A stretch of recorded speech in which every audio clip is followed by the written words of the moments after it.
Yeah, that stops after 5 minutes, FYI.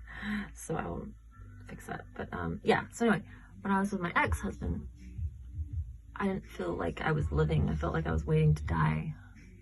I felt like I had beaten the game on mild mode, like not difficult, not easy, but I beat the game, and yeah, I beat the boss and everything was cool, and now I was just kind of like doing free play, and it was really boring. Like the game wasn't that good. The game was pretty basic, so I was just trying to make it through the game, I guess. And I don't know, like I tried different challenges, I guess, maybe, and like just everything felt like not real, not good, not purposeful, not driven in a good direction, and not a bad direction. It was just like no direction. Like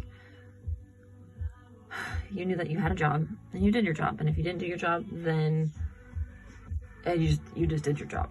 Like there wasn't, if I don't do my job, you just do your job. And if your job closes, like if my bank would have closed now and I would have been with Crystal, like I would have just got another bank job, and I just would have found another job that I could pay the bills with still. And in that scenario, I wouldn't have needed to work. Chris could have supported us both. I could have supported us both singly. Like he actually wanted to quit his job at one point and become a stay-at-home dad. We had no kids, but he wanted to work for Microsoft. He has no computer experience. My first husband actually did that. He decided he didn't like his job, so he quit it with no plans to get another one. And he would play video games all night in our bedroom while I was sleeping, hoping to sleep to go to work the next day to support us. That one didn't work out very well. And this other husband comes to me suddenly and he wants to do the exact same thing. And I'm like, what am I putting out there in the world that's saying, hey guys, I'll buy all your stuff, come mooch off of me and I will work my ass off for 13 bucks an hour to like give you the life you deserve. I don't know what it was, but it was there. For real. I don't get that with Clayton. Like, I mean, Clayton has definitely more than a couple of times made me feel like he's taken advantage of a perk of being around me, which is just me working really hard and spending all the money all the time on all the things, and always being the first to hold my card out, that kind of stuff, you know.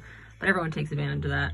I think it's kind of human nature to do that. Like if someone's wanting to buy you something, you're not going to say, no, don't buy me this, I hate that. Like you're going to take it, you know. So I've met a couple people who are like that. They pull their card out first and they hate that they do it, but they can't not do it. Like they hate not doing it more than doing it. So it's just kind of what it is. But yeah, but you know, so everyone does that. So Clayton's definitely done that. But at the same time, like I don't feel like I'm just waiting to die when I'm with Clayton, you know. Like I feel like my entire life I've had no real purpose, no real reason to get up in the morning, you know, like no goals. Just you do what you're told, you do what you're supposed to, you just do your things. And that was all well and good. And then I met Clayton and he kind of does whatever he wants, and he beats to his own drum, and he makes his own rules, and he kind of like starts getting your brain to open up and think like, I can do that too. Like I can just do whatever I want. So what do I want to do? Like you got to think about that. Now, if you have the opportunity to do that and you want to do that, you have to know what it is you want to do. So the last 2 years have really been a lot of that. Like me thinking like, if I could do anything, what would I do? Like that was why I wouldn't leave the bank initially. Like I wanted to. I was thinking about like stay-at-home underwriter or something like that, or like that way we could travel and I could like underwrite from any McDonald's parking lot, you know, with Wi-Fi.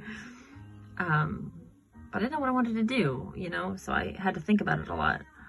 And when the bank closed for me and said, guess what? Go find that McDonald's parking lot.